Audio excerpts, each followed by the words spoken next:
right. Good evening, good evening, good evening. Welcome to the Negative to Positive Show. We got a powerful show today. You know why? Because we have some powerful dads here with me today. And I had an opportunity to meet them a couple of weeks ago at the Generation Project. Is that what the name of it? Generation Project? Yes. And I was so impressed that, to see young dads want to move forward and to change tomorrow. And I was like, I told them I was going to have them on the show, and I just made it happen. So say good evening. I have DeMarcus. Say hello, DeMarcus.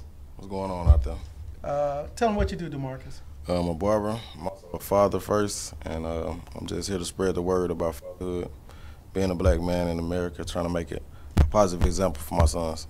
Absolutely. Now, how many sons do you have? I have 2 sons, 1 daughter. Okay. What are their ages? My oldest is 13, my daughter is 6, and my youngest will be 1 tomorrow. Well, all right. Yeah. Yeah, party time. And Joshua Scott, tell us something about yourself, Joshua. I'm a father, I'm an entrepreneur, and I have 1 son, and his name is Million, and yeah. How old is he? He's 1 year old. Okay, he's 1 year old. So we already know that I'm a dad, but this show is not about me. It's about the dads of tomorrow. And I wanted to ask these gentlemen some questions because I know they're not the only new dads around. So I know you're a veteran dad, and I'm a vet dad.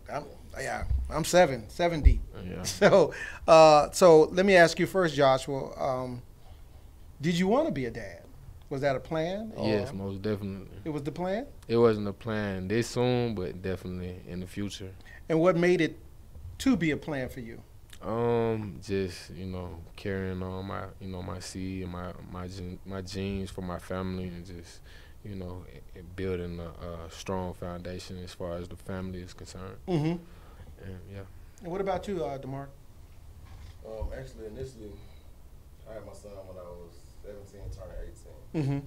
So it's not like it was just planned, but I wasn't opposed to it. I know I had to accept responsibility for my actions. Mm-hmm. And with that being my firstborn, I didn't let that stop me, from going forward. So Now, did you always want to be a dad? eventually, Mm-hmm. I didn't think it was going to be when I was 17 going on 18.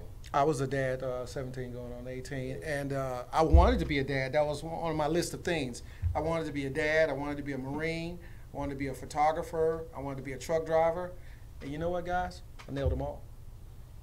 Yeah, but I didn't know I was going to have that many kids, though. So, but and the idea of wanting to be a dad, that comes from what? What you saw, or what you wanted a big family? Are you from a big family? Nah, not really. How many in your family? How many siblings? I have about 3 siblings. Mm-hmm. But I prefer, as far as children, about 11, 12. Your age? Or you want to have 11 or 12 kids? Yeah, I want. Did you see that? Nah, I'm 26, but yeah, I prefer like 11 plus kids. Is that right? Yeah, in the future, most definitely. What about yourself? I'm good with my 3. What's you want to break no records? I'm not going to 11. I'm done. Yeah. Okay. Hey. Really? Why would you want 11 kids? I mean, just having a football team, as a family, and just getting a lot done. Keeping everything in the family as far as business wise, all that. So we're talking about legacy. Most definitely. Right, and I think that's the new that to me that was a new word. That was the big word of 2018. Is the idea that we have not created legacies, and legacy to me is not about the money. The legacy is about the unity of family and the traditions that go with family that we already know what Granddaddy said. We already know we lost a signal. We already know that we've a part of our day is that we're going to reflect to the traditions and the way of our family is, especially when we're talking about holidays, And I found that my family was kind of disarray because the holidays didn't work out. Right. So what we had to do was we got to create some new traditions and a new legacy. Those are things that I'm looking into. What does legacy mean to you? Legacy means to me is something that lasts the test of time. You know what I mean? As far as greatness, family wise, anything of that matter. Mm-hmm. Now you're being an entrepreneur and you're a master barber. Right. Right. So what does legacy look like to you, and how you plan on incorporating your kids into that legacy? My legacy is one that was inspired by my oldest son, DeMarion. With me being a barber already, he inspired me to really open my own shop. because I was working at somebody else's. You know what I'm saying? And he asked me a question one day. He said, Dad, when we gonna have our own shop? So I did everything necessary to make the money, open the shop, and get my son in a position to where he can feel like he has ownership of something. That's right, because my grandfather used to say, Great Cozy Williams, he says, ain't nothing like your own. Ain't nothing like And you call different shots when you own it. And you respect it different when you own it too. Right. So that's, truly understandable. I wanted legacy because there was none. Right. There was a break in the family line of the things that were being handed down. Right. So my grandfather was a steel worker, my mother was a steel worker, and one of the things she said to me is, you don't ever want to be a steel worker. Right. I had plans to do something different. Now I have to generate this whole idea of what is legacy and what is personal success for my kids. I don't expect them to do what I do, but the framework to success is there. Determination, discipline, research, networking, teamwork, things like that. So if they don't connect in my main goal, they'll still be positive in their walk to have their family on check. So that's how I look at it. So now there's a reason that we're here, is because we have dads. So my next question is, what was it like with your dad? And then we're going to get to you and we're going to talk about your dad. My dad, it was a unique situation, I was born in '86, so that's when the drugs really hit. That's when the drugs really hit. So he had his battles in and out the street, battling what he battled with, addiction and incarceration. But at the same time, he gave me life lessons that I took and I applied, in my life today. And what is that? That's whatever I want, I can do if I stay focused. There you go. I gotta stay at it. You can't give up, and nothing's too big, and everything counts. So you gotta make everything count. So how's your relationship now? Me and my dad, we have a cool relationship. We talk on a regular. Yeah? Yeah. That's good. It makes you feel good now that does he connect with your son? Yeah, but we live in 2 different states, so it's more on the phone than in person, but we get to that point to make everything. Thank God for FaceTime. I mean, that's the least we can do right now, right? Because I talked to my grandsons, and I don't know if you know, my grandson called in last show. Right. And, man, they did something to me because I could have never called in on my dad's show or anything like that. Right. So tell us, Joshua, about your relationship with your dad. Well, when I grew up, I didn't really have a father. I didn't meet my father till I was 25. The same age basically when my son was born, that's when I met my father. So it was kind of like tough accepting him because, I'm like a grown man now. I done been through so much. So it's like, having that father is like I done had so many other father figures that, helped me along the way and gave me, mentorship. And so it was like when he tried to come in the picture, it was kind of like, Did you reject him? I didn't reject him. I accepted him. He told me, he gave me a long story of, why he was absent and, because he had my mom at, that was at a young age. And so my mom was like 16 or whatever.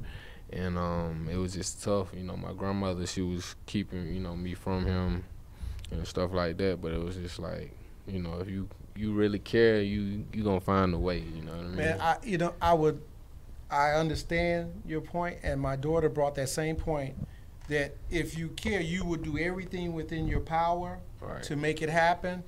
Well, I have a situation going on, and it doesn't matter how much power we think we have.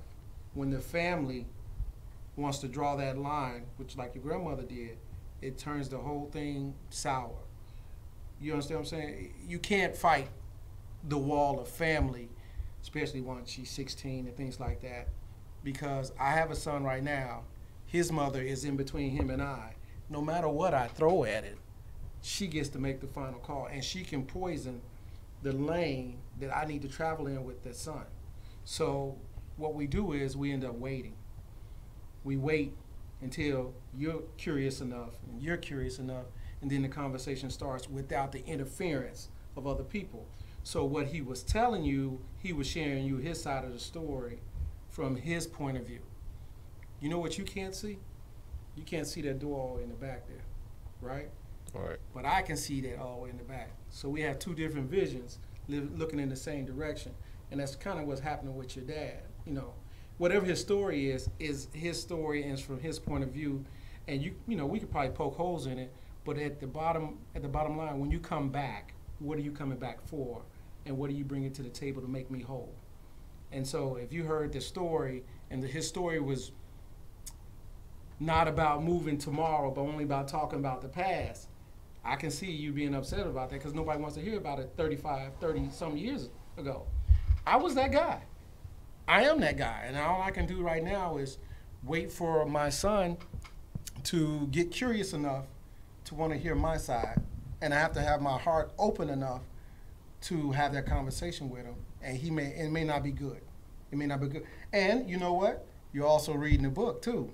Tell him what you're thinking about. Did you read any of the book that I gave? Tell him what you think about some of the stuff that I wrote in the book, because you said it was kind of similar to your life. Yeah, definitely. Like with the anger management part, just being my own dad, like just not even having that picture of not having a dad in my head is just like using that as fuel to, you know, be a better dad for my son and also for myself, you know. Yeah, I forgot to mention that he was reading the book, I Am My Own Dad. And when I met these gentlemen the other day, I gave them a copy, and I appreciate you reading it. And there's a purpose behind sharing things like that, is that you guys have a understanding that, one, it ain't perfect, and two, what we can do and what we should be doing. Because, you know, those list of things I put on there are great ideas, but you could add other things on that list, like when you start the making of a dad. Right, and then you can create your own legacy.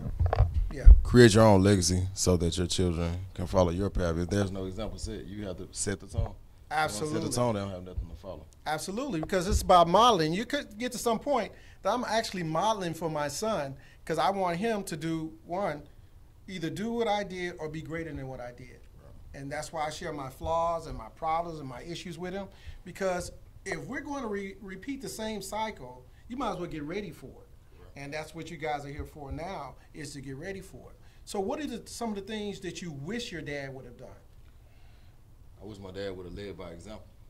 You know, he showed me a lot of bad examples coming up. Right. But it wasn't corrected over time. You know, conversation, it can heal certain things, but it's only so much it can correct, you know. You can say that you're sorry, but it's better to show me an example to follow. I know I'm creating a path I'm opening the door for my son to walk right in. Mm-hmm. As a plan. I'm setting him up for success. I wasn't set up for success, you know, so I had to figure it out. What is success? What is family success? Right. What is legacy? Right. What all those things are, right. and get them in pieces. Exactly. So those are things that we're missing. What do you think was missing for you? If you can put it in traits, because we're going someplace with that. I wish my dad was there, you know, as far as my sports game. I played basketball. I'm good at basketball. You know, I feel like if I had his support, I definitely would have went even further with my career. Mm-hmm. But, you know, I'm still be successful in life regardless. Right. So I asked that question. So everything you say that he didn't have, so which I would say attention, mm-hmm. and you say leading by example, modeling. Have you got it on the wraps now? Yeah. Because, you know, we're about to go on this journey and make more dads. Yeah. So if you got that, so tell me what it looks like for you with that plan on the idea of doing what he didn't do, and how did you get what he didn't give you? Because I mean, you just gave me one example, but there's other examples out there. It just gives the child that extra confidence that they need. Like somebody else pointed to me, like a dad coming to like a little, you know, a little event that they have at school. The children whose father was there, they got that glow in their eyes, mm-hmm. and the children who don't, they kind of like dim and just, you know, it's just like the life is sucked out of them when they don't have, you know, that support of their, you know, their parents, mm-hmm. their mother or their father. Yeah, because I got a story I'm gonna tell. Right, Go that's ahead. a good example because I go to all the events with my son at school. Mm-hmm. It's a major difference in how the kids react to me. The faculty react to me. I've been in his school the whole time he's been in school. And when he's in a school in a predominantly white area, they act like I'm a unicorn. Right. I've never seen a dad like you, which I know they mean a young black man, but at the same time, even at his school now, I'm involved. You sure they wasn't just talking about that hat? Yeah, they had a hat on. They had the hat on. At the same time, it was rare, and I know my son knows that whatever he has going on, I'm going to be all the way involved. And that's comfort in that. Right. Because that's when we talked about, in the book when I talked about pain and anger, I was really angry because I felt isolated because no one was there in my corner. So I'm gonna tell a quick story because we're moving so fast. We're gonna have a lot of time, so I'm gonna tell some stories. My story is about the time I wanted to go play basketball, bitty basketball, and my kids. No, when wasn't my kids? I got dressed. I got everything ready the night before to go for bitty basketball, and I walked from my house about 8 blocks to the high school. So when I get to the high school, they got everybody in the bleachers. They got the kids and the parents and the coaches out on the floor, and he's talking to us. And he's telling us what's going to happen, and well, we're going to have a great time. And then he says, you know, only the kids whose parents are here can get on the floor. And yeah, it crushed me. I cried all the way home because no one was there for me. My dad hadn't even met him yet, and my mom was at work. So that was the second longest walk of my life, was to go home and to do that. However, it changed my life because I became everything else. And I said nothing else was going to stop me since that day. And that's why I did so many other things in my life to be an overachiever, is because that day I was stopped by somebody who should have been there, and they wasn't there. And so I couldn't knock my mom because she had to work and take care of us. But the idea was that I had to make that motion forward. What I'm going to do with this? Because sometimes when we dealt a hand, we just fold with that hand, and we just go for broke. You know, because we don't have dads, so we do bad things and we stay in a bad lane for years. And then in those years, we create children, and we create another problem because we're only going to do what they've done to us. And that's sad because I kind of found myself in the same lane as my dad. I was so angry that things weren't going my way that I just barely did my job as dad. So my kids couldn't see the difference because I'm the only dad they have. But when you're around other dads, you start noticing what kind of job you're doing. And like what I said in the book is, don't be afraid to get another dad's wisdom. You know, some of the things that I've already done, you get them for free. You don't have to make mistakes. Absolutely. That's a great point. That's a great point, because another thing we don't do as young men, as black men, we hold a lot of anger or a lot of issues. We don't ask questions about stuff. You know, a lot of time we go into a situation freestyle and trying to figure it out. We might bump our head along the way. It might be long term, might be short term, but it can be avoided if we just communicate with each other. Absolutely. I think I've met so many young men who are so angry when I talk to them, and they start telling me their story. And when I tell them, you know, I kind of have the similar story. Hold on, we got a caller, and I think this is my son. Hey, this Negative Positive Show. This is Paul Posey. This Paul Posey too. Yeah, you guys get to talk with my son. I like this guy. How you doing? How you doing now? My dad. What's going on? How y'all doing? All right, how you? Doing good. You know me, at my third job, 50th job. Right. You trying to make it happen. So what's this job you're on right now? I'm bouncing downtown. Okay. Yeah, well, that was a job I used to do too. So Paul, we're talking about what we didn't get from our dads, and I won't feel bad if you say something that you didn't get from me, but they need to hear it. So is there something that you didn't get from me that you're giving to Andre? I guess probably the presence at a young age. Of course, like I haven't given Andre anything yet that you haven't given me, because you, of course, were there when I was a baby. But I guess more along the lines of when he's a little bit older, I want to make sure I have a consistent presence, because I felt as if when I was younger, I did not have that consistent. It's not that you didn't come around or I didn't see you, I didn't know who you were. It's just you wasn't there every single day type of deal.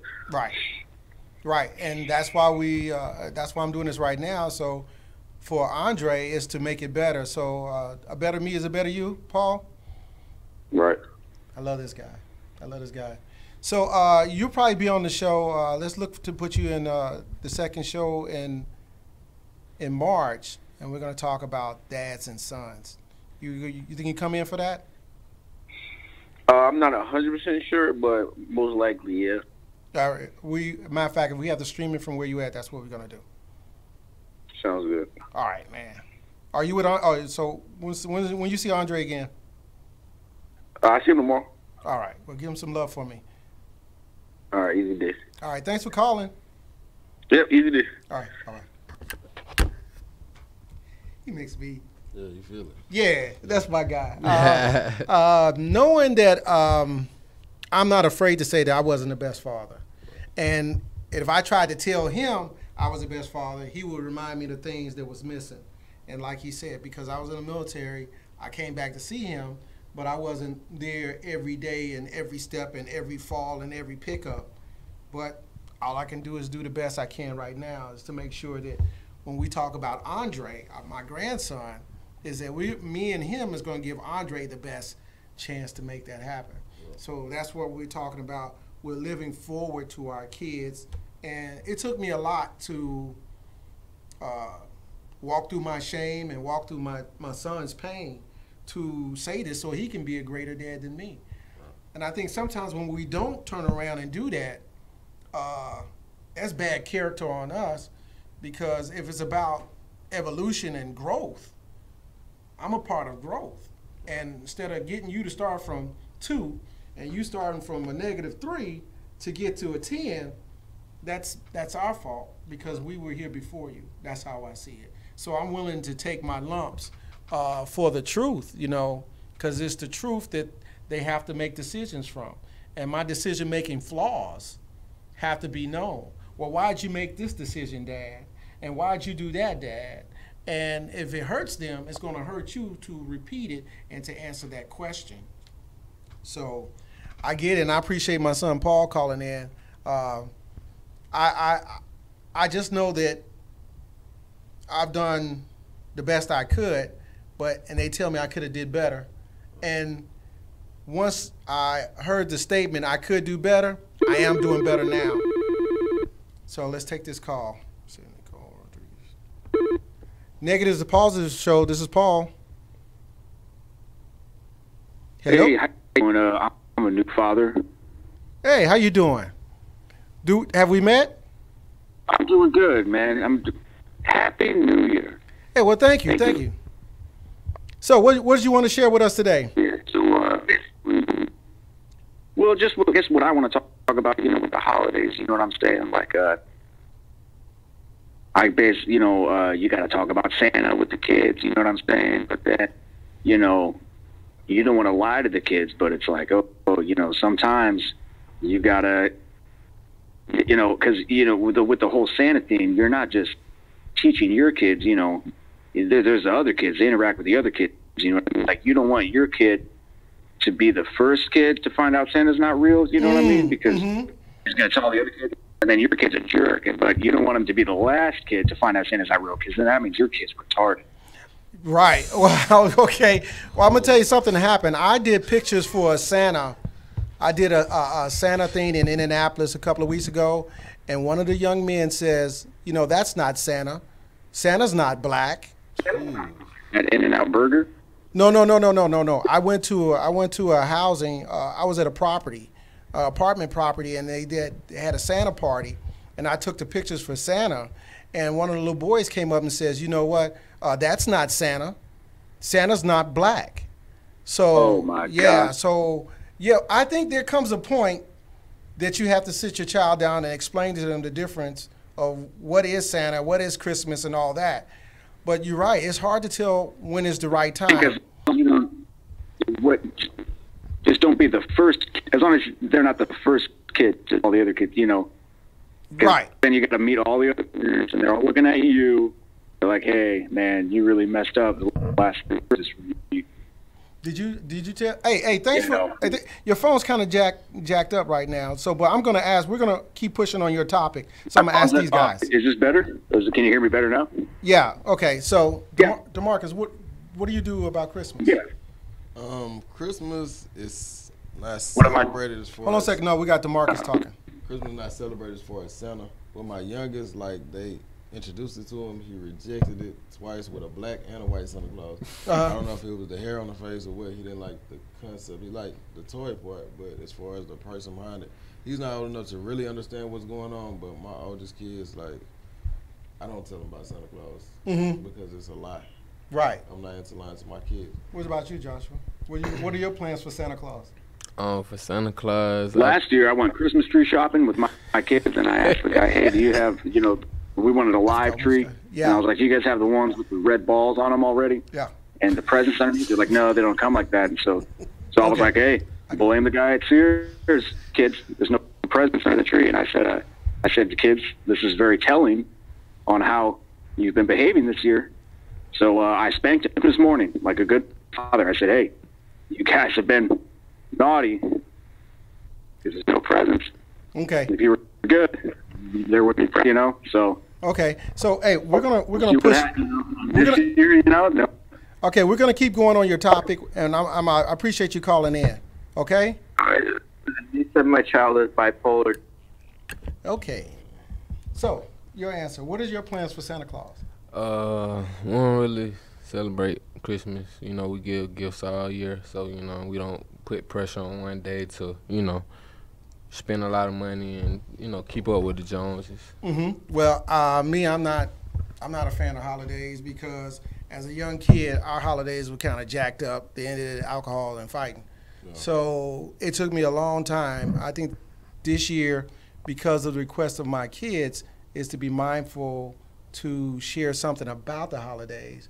But these are my grandkids now, so they got to explain, because I don't celebrate it like they celebrate it, but I do the best I can if that's what they want to move forward. But at some point, we got to have the conversation of what is Christmas, what is Santa, what is religion, what is not religion, and what is our way of life, what our isms are in our family. So that goes back to tradition. Traditionally, are we going to put up a tree? Are we going to get together for Thanksgiving? Like for Thanksgiving, we barbecued. Right. We didn't do the traditional meal, and that was the call. So I'm good with that, because I'm not crazy about turkey. But have you had it fried though? No. Exactly. That's why you're not crazy about turkey. Get a fried turkey, bro. That thing juicy. Yeah. That thing moist. Yeah. I fry those. Will you be giving me one this year? We can work that out. Okay. Definitely. All right. I mean, if you want me to have it, I'll give it a shot. God bless you. Right. But I'll have some. Won't be mad at that. I have some backup ribs. Oh, yeah. Some backup ribs, just in case. Ribs too. Absolutely. Yeah. So I'm not afraid of that. But so these are things we need to have a plan for tomorrow, and that's why I had these guys on the show. What is your plan on being a dad? How do you want to do it different, and what are you going to incorporate? So let's talk about the Generations Project, because I don't know what happened in the sessions, but give us a slight idea, because I'm going to have Mr. Muhammad on the show, but I want to know what it did for you, and wait a minute, first, how'd you get into the program? What got you there? That's what I want first.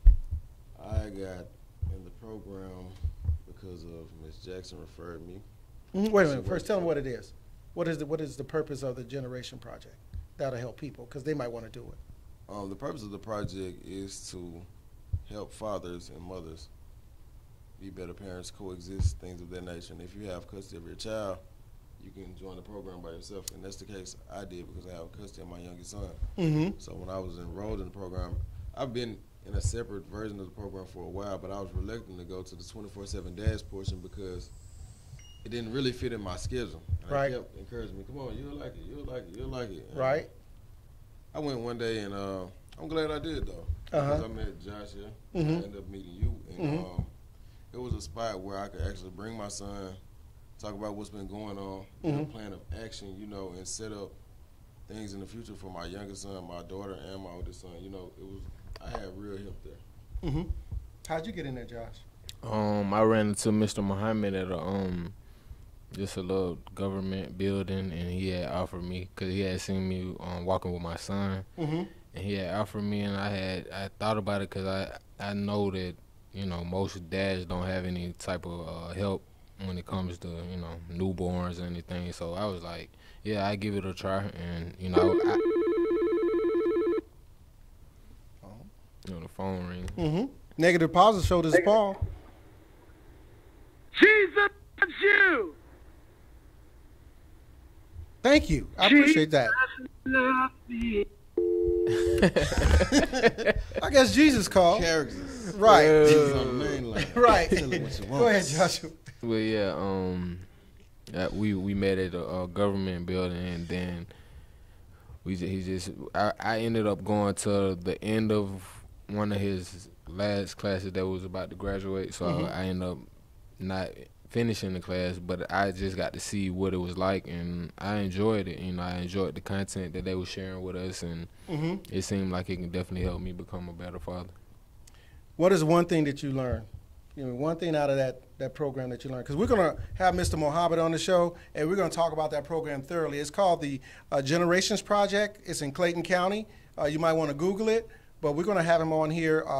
Try to get him here the first Wednesday in March, and I sent him a shout out today to make sure that that'll happen, because I think it's a very, very great program if it'll get you to do something different. So give me one thing that you learned, that they actually showed you and you learned it. I learned so much. It's hard to just pick one. If I had to pick one, it's about the transference of anger. Like, children are going to mirror what they're shown. You have to limit how you respond to certain things in front of, especially young child between the ages of 1 and 24 months. Like, they picking up on who they're around every day. So the influence that they have is what they're going to reflect. Negative to Positive Show, this is Paul. Hi, Paul. I have a question for Marcus. Yes. Go ahead. I have a question for Marcus. Yes, he's here. He can hear you.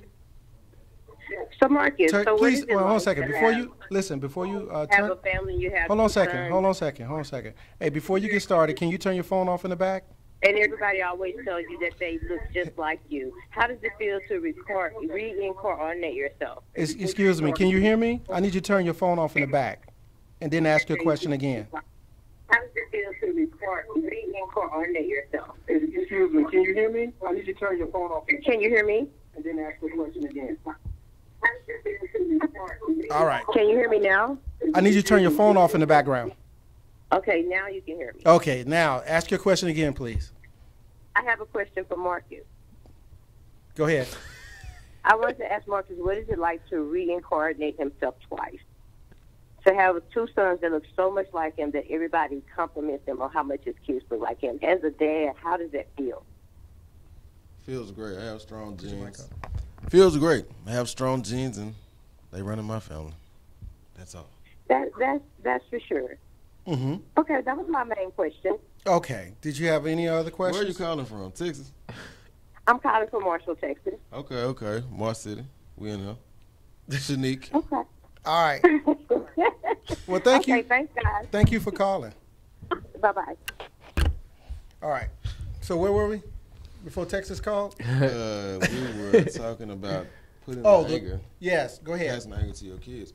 It's very important that I stay mindful of the things I do, because I have a son that's about to be one. He's always watching. When I wake up, even when I think he's not watching, he's so impressionable and he's so attentive. Like, he notices everything. If somebody was to walk behind him, not make no noise, he hears that good. Like, he sees everything. So it keeps me on my toes from wanting to stray from the path that I'm on, because I know I got 6 sets of eyes. You know, absolutely. Looking towards. Absolutely. So give us one thing you learned from the Generation Project, please. One thing I learned was it's not what you say to your kids, it's what you do. So it's basically like what you model is what they learn from. They don't, what you tell them go in one ear out the other. But if you model them and you do the right thing, they going to, follow by example. Right. So for me, my mom was a cusser. Man. And I can cuss, and I can cuss very well. I think I can cuss in 2 languages. But the thing about that is by the time I joined the Marine Corps, cussing was not a problem. It was just a part of life. So, yeah, I learned that from her. But I know there's some things I saw I didn't want to do, like smoke cigarettes. My mom smoked cigarettes. So, but I can't say I learned anything from the program. I'm looking forward to being a part of the program one day. That it would be a regular basis that people like yourselves run into me. That's the plan. So, you think so? We're gonna definitely. We're gonna work on that. As a matter of fact, right? Because I do want to come out and visit your barbershop. Yes. Maybe I'll just get my eyebrows done because I. Because no. Shave all that. Yeah. We'll probably do that. But so now, do you tell other people about the project? Other men, other dads? Yeah, all the time. Especially people that I know that are going through custody issues, that are having access to their child. And it's usually because the mother has been dominant. I'm not gonna say with the system, but mainly with the system. You know, it's kind of set up in favor of the woman. I found it out when I had full custody of my son because all the assistance that they offer women for the main part, I don't feel like I've had fair access to it. And they're telling me that it's not for me. This, that, and third. I was getting a lot of runaround. But that's why running into this program has been a blessing because, like, they walk me or call the direct people that I needed to be in contact with to get the assistance. I really believe times are changing. I really do because I remember at one point the state told me I owed $25,000 in child support. I had already paid the money, and the mother was getting money from welfare, and they wanted to come after me for the money. And they tried to tell me that was a $25,000 gift. I like my kids, but you know, a $25,000 gift just didn't make sense to me. And it took me 10 years to get in court to correct that. So it's not about this program. I mean, the system is not for dads, but for a long time, dads was stepping up. So now, what's changing now? You have the fatherhood program. And you have this program, and there are probably more programs that are going to come because dads are moving forward. Why? 24/7 dads. 24/7 dads. There you go. And the reason they're moving forward is because family unity is coming to the forefront now. If we're going to change what's happening to our culture right now, dads are going to have to be in the homes and be connected with their kids. And that's why I started this idea is that if we did more of what we're supposed to do to get our families back on track, a lot of these things we go through is going to fall to the wayside. You know, so whatever happened to us in the 50s and the 60s and the 70s, we are those children. You know, so now the dads of tomorrow are going to take it to the next level, is to bring other dads to the table to let them know that we can make a difference. And we see what it's like when we're missing, because it was missing for us. We're going to take another call. Hey, Negative to Positive Show, this is Paul. How can I help you? Let them know that we can make a difference. Hey, please turn it down in the background. We'll take another call. Was that? Okay, I guess they didn't want to talk. They wanted me to hear me. So, the purpose of the gathering is for tomorrow. So if you guys are just tuning in, I'm talking with two young dads who have small children who are going to be the dads of tomorrow. And they talked about what was missing and what we need to gain. And can you tell me if you have a plan? Because I got a plan. I got a granddaddy plan now. But what is your plan? Can you, like, if there was another dad listening to you, lay out a plan for him to do what you did or what you're about to do? What I'm about to do? Yeah, what would be the first thing? What I'm about to do is start my oldest son on an apprenticeship to being a barber when he turns 14. Therefore, he can have his barber's license in the state of Georgia and be a master barber at the age of 16. Go ahead. And he can continue to. Now, is there a plan B if he doesn't want to be a barber? Yeah, he can always go to school, but he actually wants to be a barber. Like I said, he motivated me to get my own shop. Right. You know, so if you were to ask him or anybody else, he's going to say that's what he wants. Roger that. This dude's selling this fucking 511. Okay, I don't know who that is, and I don't know what's wrong with their phone. All right, so check it out. If you're going to call into the show, please turn off your cell phones or turn it down, turn the volume off your phone, so when you call in, we'll be able to listen to you, and I'll be able to answer your questions, okay? That would be the greatest thing you can do for us for the next 20 minutes. So what are you going to do? What is your plan, and what are you selling the idea to the next young dad who talks to you? My plans are investing in real estate and also starting a YouTube channel with my brother DeMarcus called 24/7 Dads. Well, I'll be a guest on your show. Oh yeah, most definitely. That's what I'm talking about. That's gonna be here Status Network. It's plug. Yeah. There we go. There we go. 24/7 Dads. Right. Yeah, but my question was for the dad part. For the dad part, yeah. So you, what is your plan for being a dad? Because I'll give you my answer in a second. Okay, well, I'm continuing to work in the Healthier Generations program. I'm becoming a mentor for the next 3 months, so it's gonna help me tune up my, dad skills along with helping other fathers. You know what I mean? So as far as with a dad, let me get this. Negative Positive Show. This is Paul. Can I help you? Hi, yes. I was calling in. I was calling for one or two things. First, I would like to have a question for both young men, DeMarcus and the other gentleman. If you have, what message would you have to, or advice would you give to young men, young boys who do not have a male figure in their life or a daddy role model in their life at that time?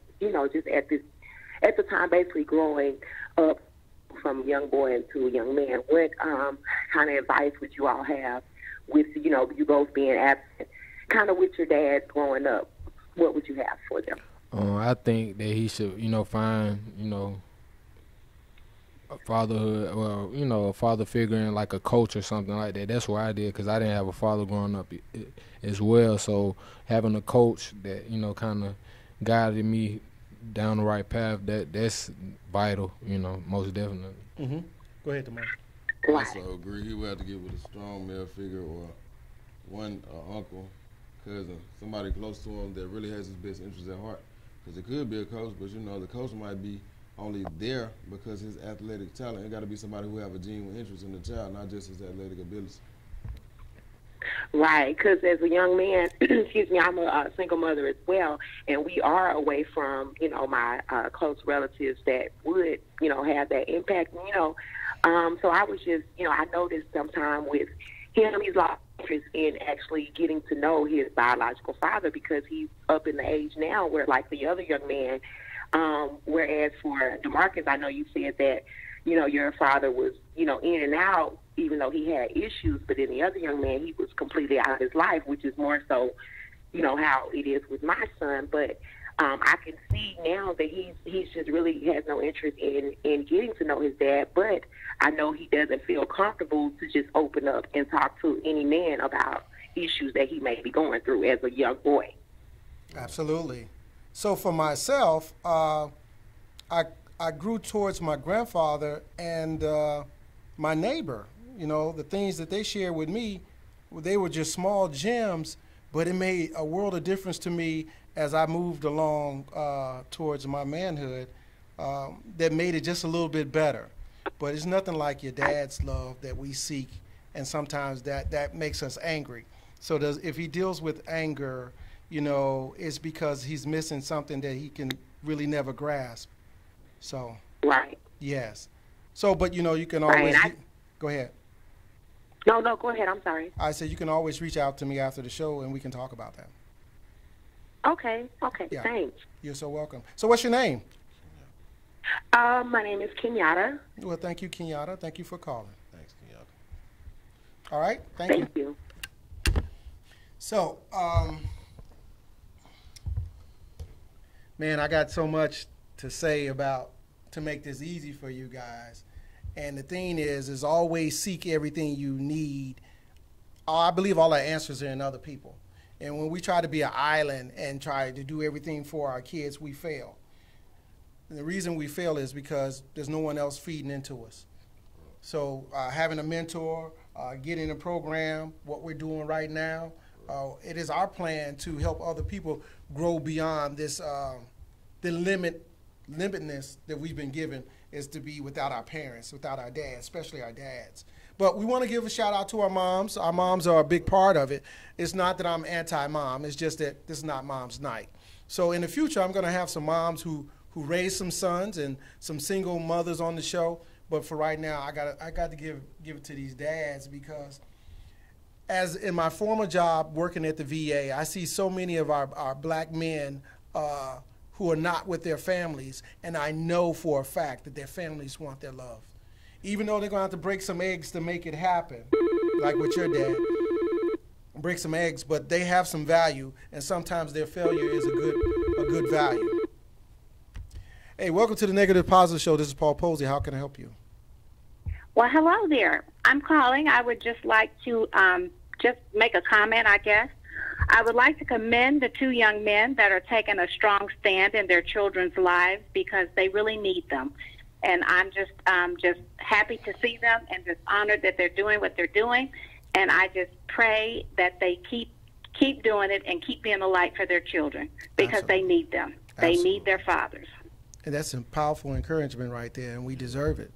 We deserve a chance to word to the state. Absolutely, absolutely. Thank you for calling in, because we have to be encouraged in what we do, because sometimes that's a tough road to travel. Right. And I know that for a fact. It is most definitely, but it is definitely worth it. Well, thank you so much. It's definitely worth it. Thank you so much for calling in.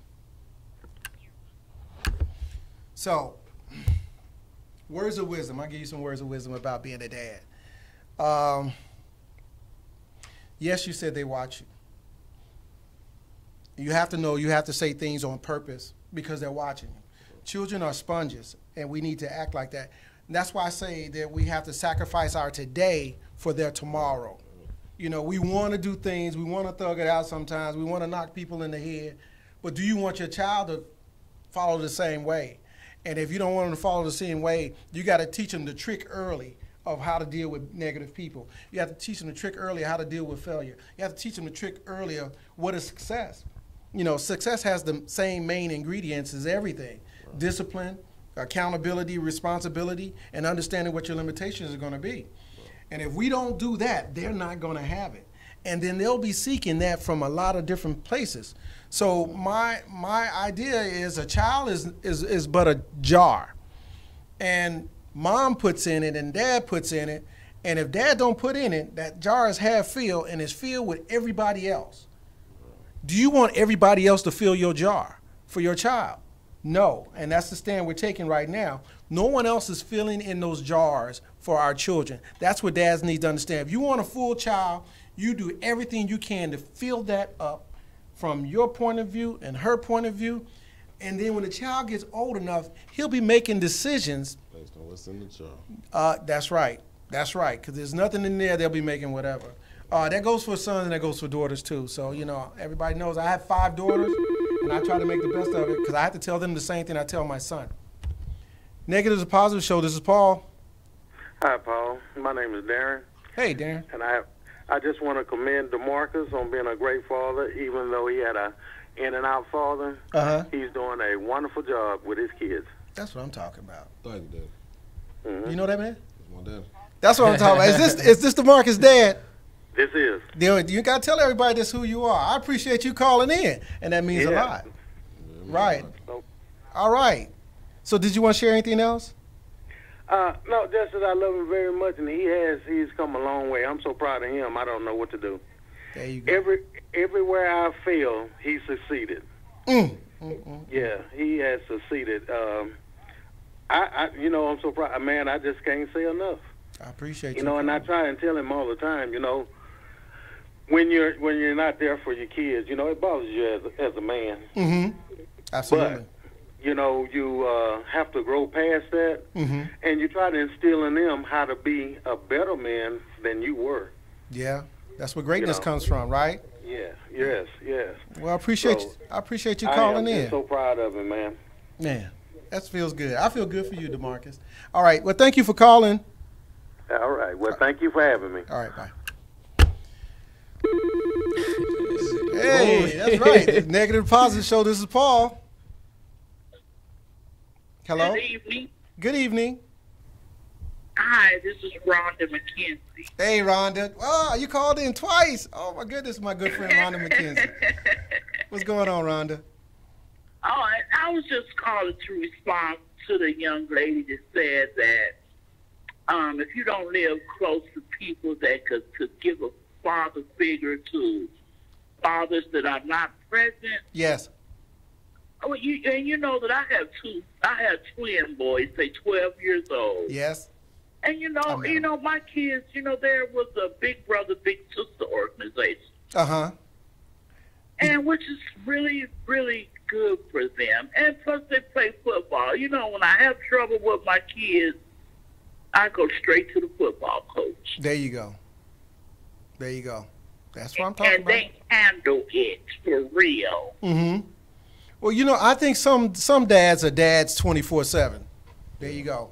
I'm a dad when I'm standing around other people's kids because I can't help but to be a dad. And then you notice that. You know, they notice when they're around dad figures because it's a natural instinct. As long as they are willing to learn, we're willing to teach because we want them to have the best. Good? And I agree with that 100%. Thank you. 100. Thank you so much, Rhonda. Hey, matter of fact, hey, next time you call, have the boys around so we can talk to them, okay? Oh, they is around. They hear me. Okay. Well, tell them I say hello. Tell them I say hello, okay? Okay. I will. All right. Thank you, Rhonda. So, something else. It's okay to be wrong. And from what I learned from my son is when something changes, tell him why it changed. That was the biggest thing for my son. Some things I took for granted. He understood that I made a decision. When I really found out, he felt like I was leaving him out the decision-making process. And that part of the decision-making process was telling him that something had changed in my plan. So whatever it is, whatever you say you're going to do, if there's a plan to it and you tell him the plan, if it changes, be a part of the change, let him know what the change is, and then you guys can move forward. So I didn't learn that until now, that that's how my son felt. You know, he's 24. So it's the things that you have to be able to know that because they're watching you this is how you want him to conduct his life. And man, I swear, my nephew Jason will tell you, and he's watching from the outside, that he watches my son and how my son has grown under me. So he lets me know that I must be doing all right. Am I doing all right, Jason? All right then. So, you know, and our kids are report cards. Right. So people say you can't know how your children are going to turn out. And if you don't know that, still conduct yourselves as you want them to turn out. Because there's nothing worse than you being told that you didn't do your part by your child. And they will tell you didn't do your part. When they get old enough, they will tell you. Because I've had a couple of my kids to tell me, Dad, you failed, you get an F in this area. And so I did the remedial class and I clept out because I didn't want them to just say, hey, I accept my failure and not change anything. So if it's not going right, the moment you know it's not going right, put forth the effort to change that for your child because they are tomorrow. And if you want them to do tomorrow stuff, you have to correct it on the spot. You can't say I was a horrible dad and stay in horrible status. You can't say I was an absent dad and stay in absent status if they'll let you change it. Because we know that sometimes they don't let us change the status to make it all come together. But then what I also learned is, too, just wait. If you believe your child loves you and you got an ounce of love in that child from a conversation or something like that, because they remember the small things. Sure. And when you get that opportunity to make it better, just make it better. Not so much as trying to correct the past, but to just go ahead and move from the forward, from right where you're at. And that would be something, if your dad listened to the show, if he could do something, I would say to him is just take this moment now and just move forward because you can't change yesterday. You can't argue about something that happened 35 years ago and expect for a different outcome. That's not going to happen. Been there, done that. So I don't argue about the past. I know right now my kids need me to go forward, so all I can do is wait, answer their questions, and be the best I can be in their life and forward. So DeMarcus, from DeMarcus and Joshua, men, what did you say, dads 24/7 is coming? 24/7. When's it going to start? It's going to start by the end of this week. That's what I'm talking about. So be looking for 24/7 dads on YouTube. We got a lot of good content on the way. There you go. So I would gladly be a part of that. I mean, I got old dads 24/7 is like 48, 27 or something like that when I come through. 100. Yeah. Hold on, we got a call. Negative Positive Show. This is Paul.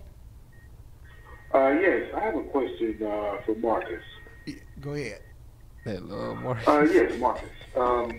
I admire how you said that you had your oldest son along with you along the way as you were starting your own business. But what I was wondering was, at any point in time during your other children's lives, did you ever feel a sense of feeling like you was missing out on the younger children as you was working and building your business, or was it more like a situation to where you took comfort in knowing that not only were you there for your children, but as well you was helping build a better future for them as well?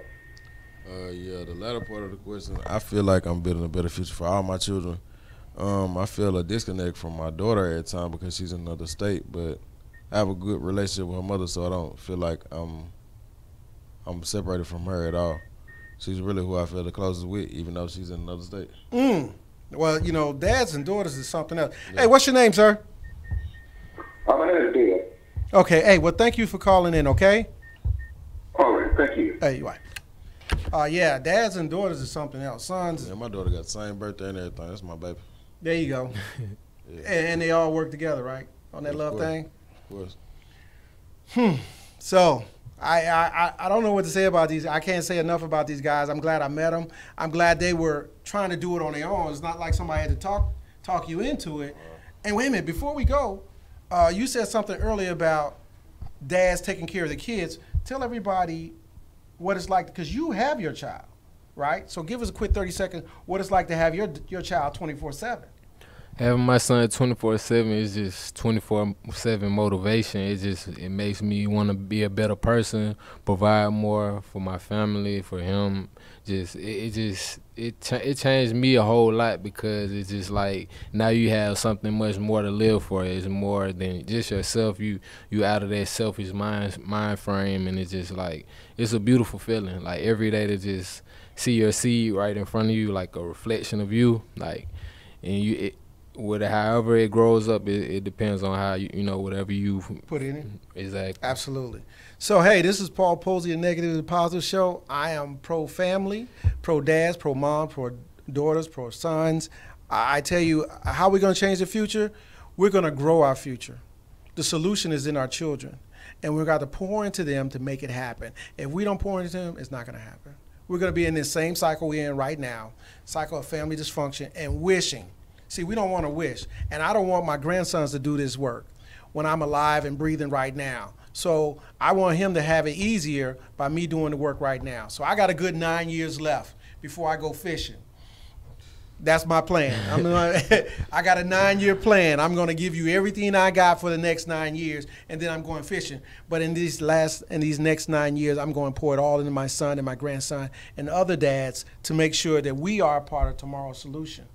That's what we got right here, the Negative to Positive Show. I want to thank everybody who called in. I want to thank DeMarcus for coming.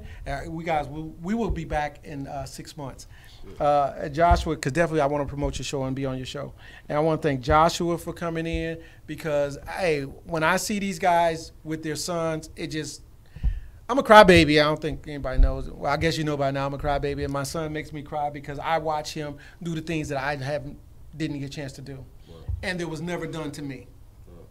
So are we good? Generational curses. Yes, absolutely. Absolutely. And it's a curse. That means something started, and that means it could be broken. Right. And that's what we're here about, breaking that generational curse, because we are not the ones who started it. Wow. And we don't need to move it forward. But we can be the ones that end it. Absolutely. That's the plan. I want to be a cycle breaker. Raise your hand if you want to be a cycle breaker. I want to be a cycle breaker. We're going to be some powerful dads. That's the plan. And I want to be a part of every program that moves forward, because, man, we've done it made me angry for years that no one wanted me. And that was it, because no one came for me. But you know what? The day I met him, that anger subsided. The day I met him. I didn't keep my relationship with him, but the day I met him, the anger subsided. So what that means is sometimes you're just going to have to do your parts if you're not connected with your kids, and just show up. Show up to listen to what they have to say so they can keep growing, even though you stop growing. All right? How we looking, baby? All right. So until January 16th, we'll be talking about family and mental health. and it's going to be great. I'm going to have my therapist here. If you ain't got one, you better get one. And she's going to talk about mental health for families. So thanks for having us here at the Negative to Positive Show. Yeah.